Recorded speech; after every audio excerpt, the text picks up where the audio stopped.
2019, Arizona. A ciência declarou: os Apache de Canyon de Shelly estão extintos. Mas naquela noite, a doutora Sarah Mitchell ouviu algo impossível. Tambores. Ecoando através de um cânion que deveria estar vazio há mais de um século. O que ela descobriu nos meses seguintes mudaria tudo o que sabíamos sobre resistência, sobrevivência e o verdadeiro significado de nunca desistir. Uma comunidade inteira vivendo escondida por 127 anos. 17 anciãos guardando segredos que o mundo acreditava perdidos para sempre. Essa história real vai te arrepiar. Me conta nos comentários de qual cidade você está assistindo. E se você curte histórias de resistência e cultura que se recusa a morrer, se inscreve no canal e ativa o sininho. Prepare-se. Essa é impactante. Canyon de Shelly, Arizona, 2019. A antropóloga doutora Sarah Mitchell estava ali para documentar ruínas, não milagres. Aos 42 anos, com doutorado por Harvard e 2 décadas estudando culturas nativas americanas, ela havia aprendido a separar fatos de romantismo. Os Apache de Canyon de Shelly estão funcionalmente extintos, ela explicava aos seus estudantes graduados enquanto montavam equipamento. As últimas famílias foram relocadas para reservas há mais de um século. O que resta aqui são apenas ecos arqueológicos. Seu assistente, David Shen, um jovem de 24 anos obcecado por preservação cultural, franzira a testa ante essa declaração clínica. Mas doutora Mitchell, há relatos de moradores locais sobre cantos noturnos, sobre folclore, ela interrompera firmemente. Nosso trabalho é ciência, não colecionar histórias de fantasmas. Ela não era cruel, apenas pragmática. Havia visto demasiados acadêmicos perderem credibilidade ao confundir desejo com dados. O cânion se estendia diante deles em majestade silenciosa, paredes de arenito vermelho elevando-se 300 metros, estratos de tempo geológico pintados em camadas de carmesim, ocre dourado. Ruínas Anasazi pontilhavam as paredes do penhasco como ninhos de andorinha fossilizados.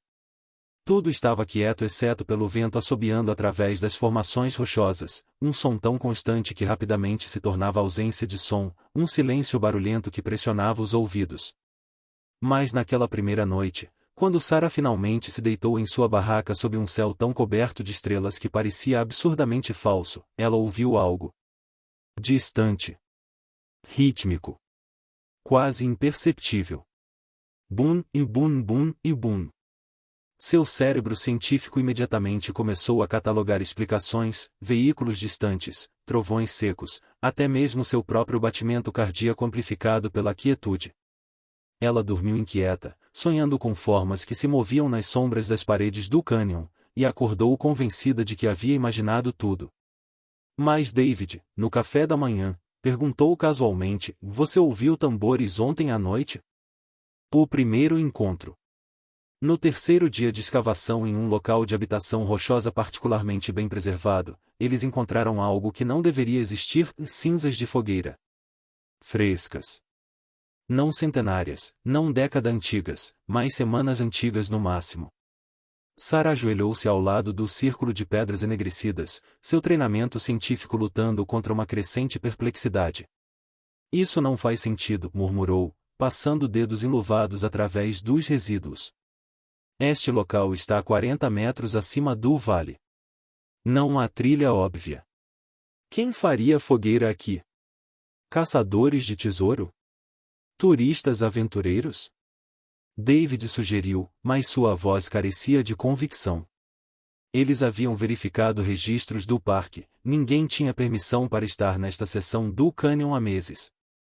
E havia algo mais, próximo à fogueira, arranjado com óbvia intenção, estava um círculo de pequenas pedras pintadas com símbolos que Sarah reconheceu como Apache tradicional.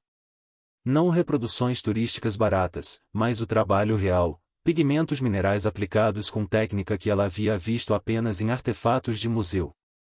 Ela estava fotografando os símbolos quando o movimento capturou sua visão periférica. No topo do penhasco, talvez 60 metros acima, uma figura estava parada contra o céu. A distância tornava detalhes impossíveis, mas a silhueta era distintamente humana, e estava observando. Apenas observando, completamente imóvel, como uma estátua. David, câmera. Rápido. Mas quando David trouxe o equipamento, a figura havia desaparecido. Não recuando para trás da borda, simplesmente desaparecida, como se nunca tivesse estado lá. Eu vi, Sarah insistiu quando leu ceticismo no rosto de David. Alguém estava lá. Mas até mesmo enquanto dizia isso, dúvida roía suas certezas. O sol do deserto cria miragens. Exaustão cria alucinações. Cientistas treinados não veem pessoas que se dissolvem no ar. E ainda assim.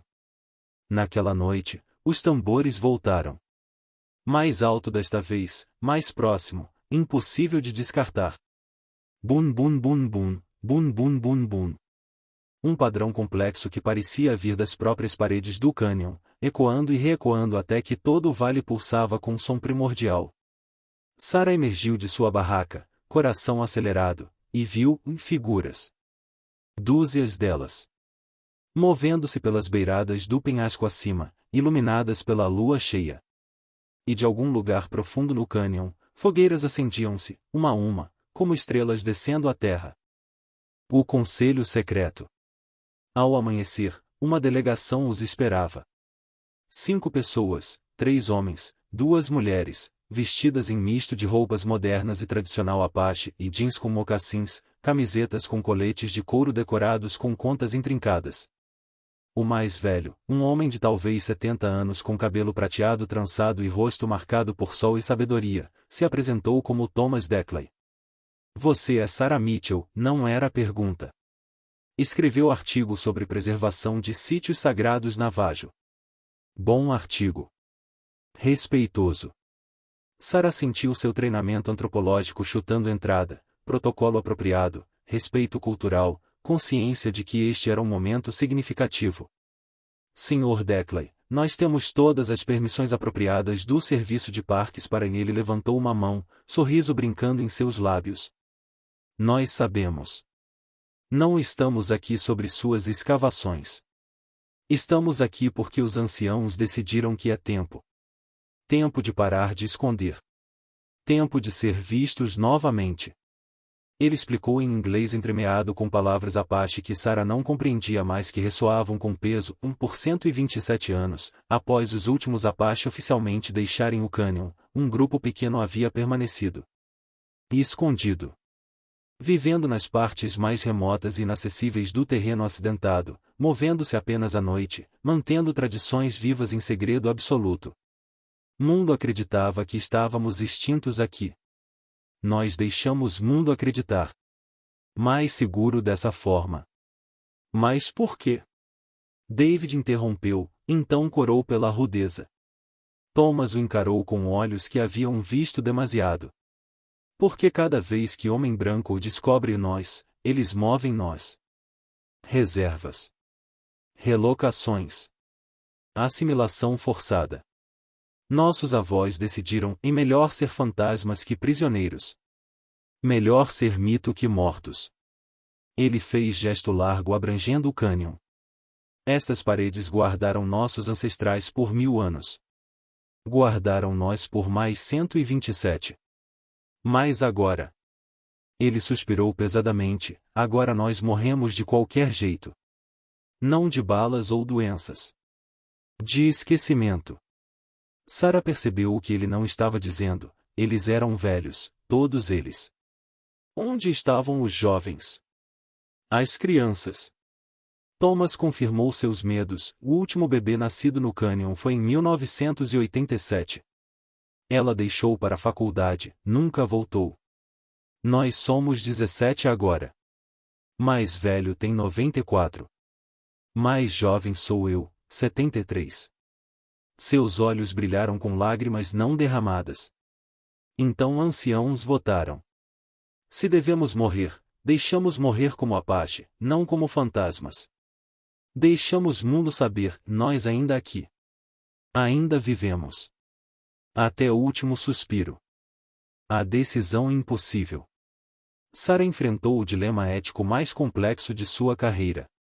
Aqui estava a descoberta antropológica extraordinária, uma população isolada mantendo cultura tradicional em segredo por mais de um século.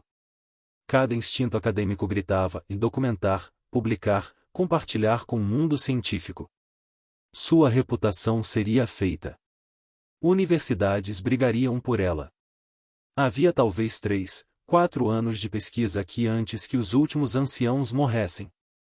Mas havia custos. Thomas fora claro, e se você traz mundo, mundo vem. Turistas, governo, mídia, documentaristas, bem-intencionados destruindo o que tentam salvar. Nossos últimos anos tornam-se zoológico. Nós nos tornamos espetáculo, não povo. Ele olhara através do cânion que havia sido lar de sua gente por milênios. Mas se você não conta nada, nós desaparecemos completamente. Como se nunca existíssemos. Nossas canções morrem com nós. Nossas histórias viram poeira.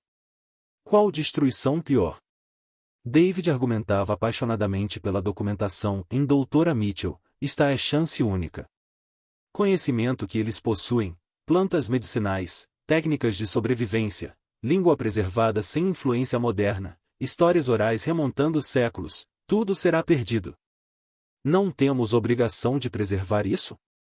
Mas Sarah contra-argumentava, obrigação para quem? Para a ciência. Para a posteridade abstrata. E nossos sujeitos reais, seres humanos reais que pediram vida inteira por privacidade? Onde está a nossa obrigação para eles?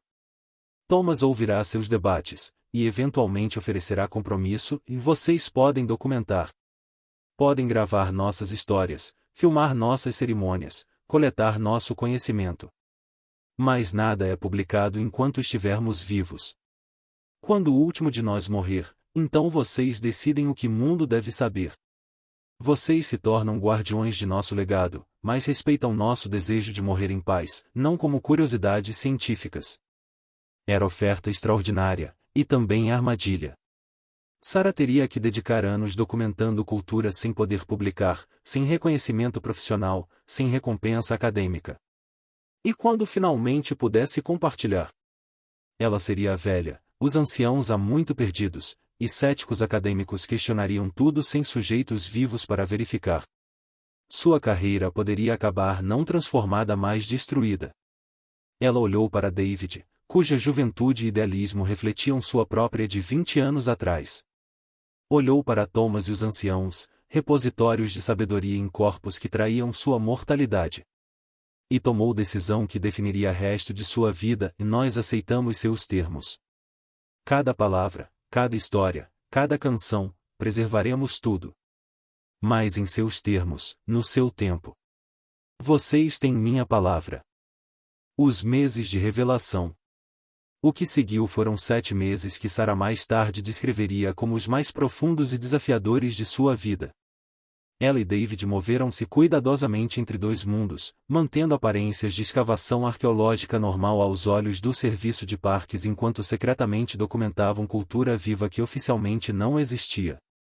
Câmeras escondidas em mochilas. Gravadores de áudio disfarçados como equipamento científico padrão.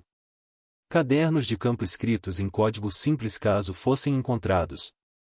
Os anciãos os levaram a lugares que mapas não mostravam, cavernas ocultas atrás de cachoeiras sazonais, habitações rochosas acessíveis apenas por trilhas que desapareciam por 100 anos mas que mãos Apache mantinham secretamente utilizáveis, câmaras subterrâneas onde pinturas rupestres não apenas decoravam mas arquivavam história familiar remontando 16 gerações. Este é seu arquivo, explicou uma anciã chamada Mary Goodey, dedos traçando símbolos pintados. Seu computador de 1000 anos. Cada símbolo conta história, cada cor significa clã diferente. Eles gravaram a língua Apache falada em dialeto tão puro que linguistas mais tarde chorariam ao ouvi-la, não contaminada por inglês ou espanhol, preservada como âmbar linguístico. Gravaram canções de cura que ninguém fora da tribo havia ouvido em séculos. Aprenderam sobre plantas medicinais que cresciam em microclimas específicos do cânion, conhecimento botânico que farmacêuticos mais tarde tentariam desesperadamente acessar.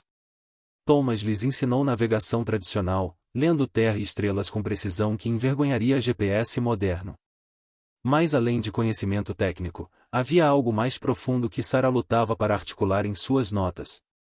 Era a maneira como os anciãos se moviam através do cânion, não como visitantes mas como células sanguíneas através de um corpo. Eles não habitavam o cânion, eram parte dele.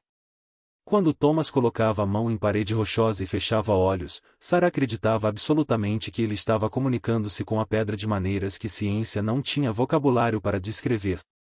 Quando Mary cantava a canção de colheita para plantas antes de colhê-las, as plantas pareciam curvar-se em consentimento. Sarah sabia como isso soaria em artigo peer-reviewed e antropomorfismo ingênuo, viés observacional. Mas ela havia testemunhado. E algo nela, enterrado sob camadas de ceticismo treinado, reconhecia a verdade quando a via. O último tambor veio mais rápido que esperavam. Thomas Declay, que havia sido forte como rocha do cânion, começou a enfraquecer em março de 2020. Quando o Covid-19 alcançou o Arizona, os anciãos tomaram decisão coletiva, não mais contato externo. Sarah e David foram dispensados gentilmente mas firmemente. Vocês têm o que vieram buscar, Thomas disse, sua voz já fina. Agora nós esperamos. Como sempre esperamos. Na nossa terra, nos nossos termos. Sarah deixou o telefone satélite com encriptação militar. Ligue se precisarem. Qualquer coisa. Mas ela sabia que não ligariam. Haviam sobrevivido 127 anos sem ajuda externa. Não começariam a pedir agora. Durante meses ela esperou por notícias, checando obsessivamente aquele telefone satélite que permanecia silencioso. E então, agosto de 2023, ligação finalmente chegou. Não de Thomas, ele havia morrido em junho de 2022, Sarah descobriu mais tarde, mas de jovem guarda florestal Apache que havia crescido em reserva mais que ouvirá histórias sussurradas de fantasmas do cânion. Eles todos foram, a guarda disse, voz quebrando. O último morreu 3 dias atrás. Mary Goodey. 94 anos. Encontramos ela sentada em sua caverna favorita, olhando o nascer do sol. Apenas, parou de respirar. Havia a nota ao lado dela. Tinha seu nome. A nota, em inglês cuidadoso de Mary, dizia apenas, agora você pode contar. Conte bem. Não deixe o mundo esquecer que nós amamos estas pedras, e estas pedras nos amaram de volta. Sarah passou um ano organizando material, centenas de horas de vídeo, milhares de fotografias, cadernos de campo contendo o conhecimento que acadêmicos haviam declarado perdido para sempre. Ela escreveu não artigo acadêmico mas livro, Os Fantasmas Vivos de Canyon de Shelley, Últimos Anos dos Apache Ocultos. Publicou através de editora acadêmica respeitável mas também garantiu versão popular acessível. Todo o lucro foi para bolsas educacionais para jovens Apache. Reação foi explosiva. Céticos gritaram fraude até que DNA de artefatos coletados verificou a autenticidade. Ativistas gritaram exploração até que leram termos negociados por próprios anciãos. Mas principalmente, pessoas leram e choraram e compreenderam que cultura não é artefato mas coisa viva, que resistência toma muitas formas, que às vezes maior coragem é escolher ser esquecido ao invés de destruído. Hoje Canyon de Shelley tem nova placa em seu centro de visitantes. Ela mostra a fotografia de Thomas Declay em pé no topo de um penhasco, olhando através de terra ancestral, e cita suas palavras, nós não desaparecemos. Nós apenas escolhemos quando ser vistos. E em noites silenciosas, guarda-florestais às vezes relatam ouvir tambores ecoando através do cânion, impossível, pois não há ninguém lá. Mas eles ouvem mesmo assim. Bum bum bum bum. O som de cultura que se recusou a morrer, de povo que escolheu como sua história seria contada, de tambores que, contra todas as probabilidades, ecoam novamente.